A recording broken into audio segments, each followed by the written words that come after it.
అందరికీ నమస్కారం. రఘురామ్స్ గాంధీగిరి యూట్యూబ్ ఛానల్కి స్వాగతం, సుస్వాగతం. ముందుగా అందరికీ నూతన సంవత్సర శుభాకాంక్షలు తెలియజేస్తూ, ఈ నూతన సంవత్సరాన్ని మనం ఎలా ప్లాన్ చేసుకోవాలన్న దాని గురించి ఈ వీడియోలో మనం మాట్లాడదాం. మనిషి జీవితంలో సంవత్సరాలు గడవటం, ఇలా నూతన సంవత్సర వేడుకలు జరుపుకోవటం, ఇవన్నీ సర్వసాధారణమైనటువంటి విషయం. దీన్ని ఎవరు కూడా తప్పించలేం. అంటే వయసు పెరిగిన కొలది ఈ సంవత్సరాలు అలా గడుస్తూనే ఉంటాయి. అయితే ప్రతి సంవత్సరం ఏదో ఒక ప్రణాళికతో మనం ముందుకు వెళ్ళకపోతే మనం అనుకున్నది సాధించడంలో విఫలం అవటం అనేది జరుగుతూ ఉంటుంది.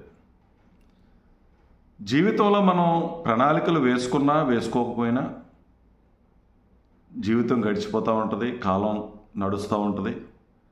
ఎవరైతే ప్రణాళికలు వేసుకున్నారో, ఎవరైతే వాళ్ళ జీవితం వాళ్ళు అనుకున్నట్లుగా తీర్చిదిద్దుకోవాలనుకుంటున్నారో వాళ్ళ జీవితాలు బాగుంటాయి.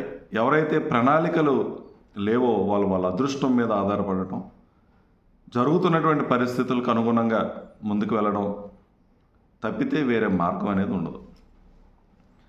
అయితే మనం ఈ నూతన సంవత్సరం రోజున మన ఆలోచన కొంచెం విశాలమైంది ఉండి కొన్ని రకాలైనటువంటి ఆలోచనలు చేస్తే భవిష్యత్ అనేది చాలా చక్కగా మనం అనుకున్న విధంగా ఉంటుంది.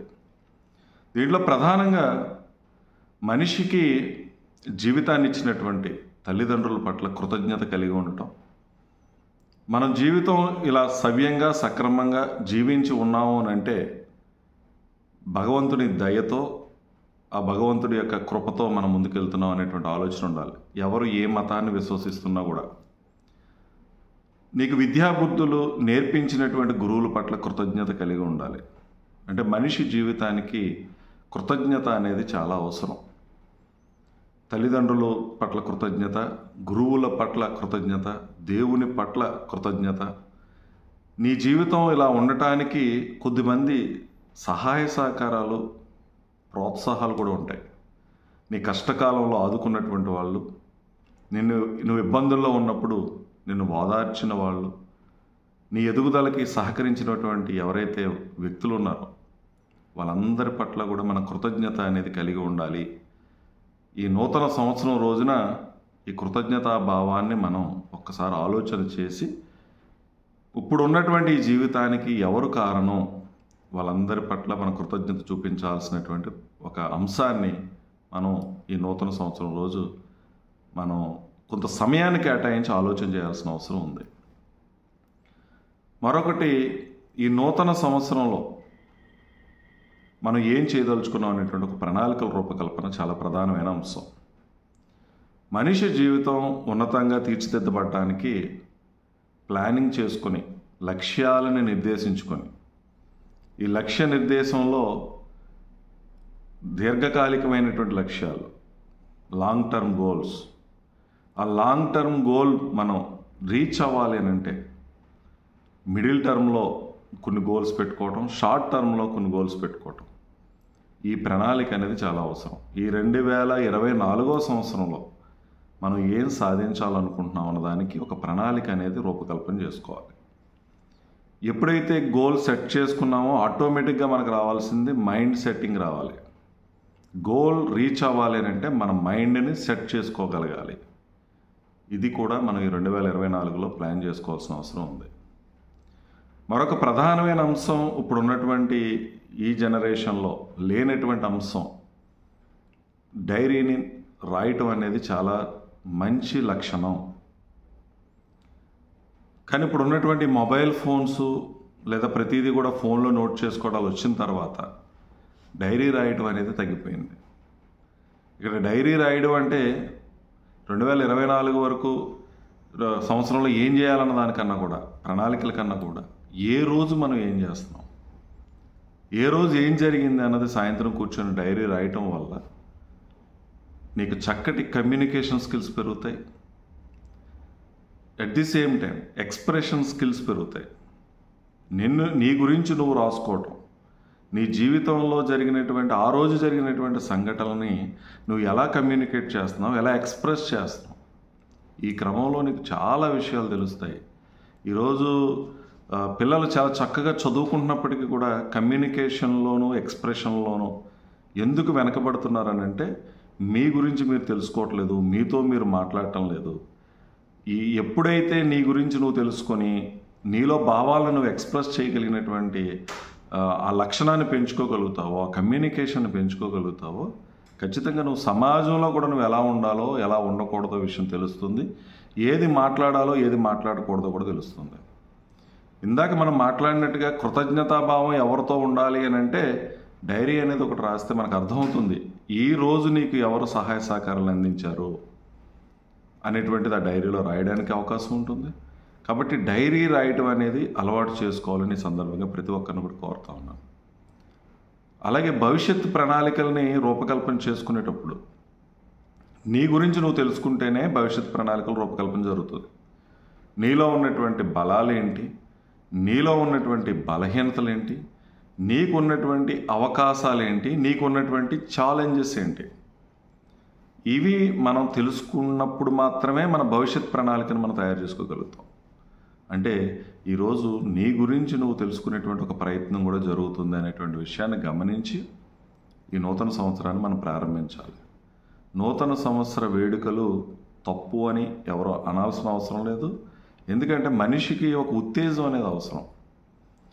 జరిగినటువంటి సంఘటనల్ని ఒకసారి మననం చేసుకొని గడిచిపోయినటువంటి సంవత్సరంలో నువ్వు సాధించినటువంటి విజయాలు ఏంటి, నువ్వు ఎదుర్కొన్నటువంటి ఇబ్బందులు ఏంటి, నువ్వు ఏ విధమైనటువంటి ఓటమి పాలయ్యావు, దాని నుంచి నువ్వు ఏం గుణపాఠాన్ని నేర్చుకున్నావు అనేటువంటిది జరగాలి. ఖచ్చితంగా ఒక ఫీడ్బ్యాక్ తీసుకోగలగాలి. మనంతటా మనం ఒక ఫీడ్బ్యాక్ తీసుకోగలగాలి. తీసుకున్నప్పుడు ఆ గతంలో ఉన్నటువంటి అనుభవాలు నీ భవిష్యత్తుకి ఉపయోగపడతాయి. నువ్వు చేసినటువంటి తప్పుల్ని సరిచేసుకోవడానికి ఒక రకమైనటువంటి అవకాశం ఉంటుంది. నువ్వు మరింత రెట్టించినటువంటి ఉత్సాహంతో ముందుకెళ్ళడానికి ఒక ప్రోత్సాహకంగా ఉంటుంది. ఎవరు ఏ వృత్తి చేస్తున్నా, ఒక గృహిణి అవ్వచ్చు, లేకపోతే ఒక విద్యార్థి అవ్వచ్చు, ఒక వ్యాపారస్తుడు అవ్వచ్చు, ఒక ఉద్యోగస్తుడు అవ్వచ్చు, ఎవరైనా సరే జీవితంలో ఒక ప్రణాళిక అనేది చాలా అవసరం. ఆ ప్రణాళిక వేసుకునేటువంటి క్రమంలో నిన్ను నువ్వు చదువుకోవటం అనేది చాలా ఇంపార్టెంట్. ఆ ప్రణాళికను వేసుకోని వాళ్ళు మాత్రమే అదృష్టాన్ని నమ్ముకుంటారు, పరిస్థితులను నమ్ముకుంటారు. పరిస్థితులు ఎటు తీసుకెళ్తే అటు వెళ్ళిపోయేటటువంటి పరిస్థితి ఉంటుంది తప్పించి వాళ్ళకంటూ ఒక నిర్దేశించినటువంటి ఒక లక్ష్యం కానీ ఒక మార్గం కానీ ఉండదు. అందుకని నూతన సంవత్సర వేడుకలు, డిసెంబర్ 31 వేడుకలు ఇవన్నీ కూడా ఒక పద్ధతిగా జరగాలి.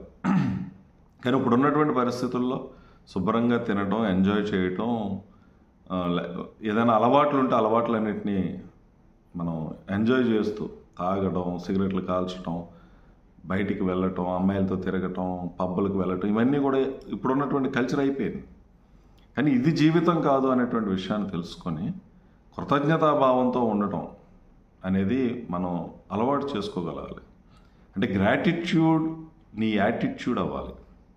మనిషికి కృతజ్ఞతాభావం చాలా ఉపయోగపడుతుంది.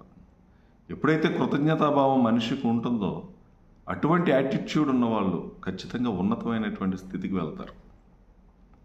అందుకని ఈరోజు సమాజంలో తల్లిదండ్రులను గౌరవించకపోవడం, గురువులు గౌరవించకపోవడం, పెద్దలను గౌరవించకపోవడం, అన్నీ నాకు తెలుసు అనేటువంటి అహంభావాలు ఏదైనా ఉంటే 2023తో వాటన్నిటిని అంతం చేసి 2024 జీవితాన్ని మాత్రం ఇక మీద కృతజ్ఞతాభావం కలిగి ఉండి, దేవునితో కృతజ్ఞతాభావం కలిగి ఉండి, తల్లిదండ్రుల పట్ల కృతజ్ఞతాభావం కలిగి ఉండి, నీకు సహాయం చేసేటటువంటి వాళ్ళ పట్ల, నీ ఎదుగుదలను ఆశించేటటువంటి శ్రేయోభిలాషుల పట్ల కృతజ్ఞతాభావంతో ఉండి, ఎవరి నుంచైనా లబ్ధి పొందితే కృతజ్ఞతాభావంతో ఉండి, భవిష్యత్తులో మనం ఏం చేయగలం ఈ సమాజానికి, నా తల్లిదండ్రులకు నేను ఏం చేయగలను 2024లో, నా గురువుకి నేను ఏం చేయగలను, నాకు మంచి చేసినటువంటి వాళ్ళకి నేను ఏం చేయగలను, చాలా తీసుకున్నాను అందరి దగ్గర నుంచి ఈ సమాజంలో, నేను ఈ సమాజానికి ఏం తిరిగి ఇవ్వగలను, ఇచ్చేటటువంటి క్రమంలో నేను ఏ రకంగా ఉన్నతమైనటువంటి స్థితికి వెళ్ళగలను, ఏ రకంగా నా ప్రయాణం నేను చేయగలను అనేటువంటి ఒక ప్రణాళికలను మీరు వేసుకొని ప్రతిరోజు డైరీ రాసేటటువంటి అలవాటుని కనుక అలవాటు చేసుకోగలిగితే మనిషి చాలా ఉన్నతమైనటువంటి స్థితికి వెళ్తాడు. అందులో ఏ రకమైనటువంటి అనుమానం లేదు. ఎందుకంటే డైరీ రాసేటప్పుడు కొన్ని సందర్భాల్లో నీ మీద నీకే అసహ్యం వేసేటటువంటి పరిస్థితులు ఉంటాయి. నీ ప్రవర్తన కానీ, నీ వ్యక్తిత్వం కానీ, నీలో ఉన్నటువంటి అసూయ కానీ, నీలో ఉన్నటువంటి ద్వేషం కానీ, కోపం కానీ అన్నీ బయటకు వచ్చేటటువంటి పరిస్థితి ఉంటుంది.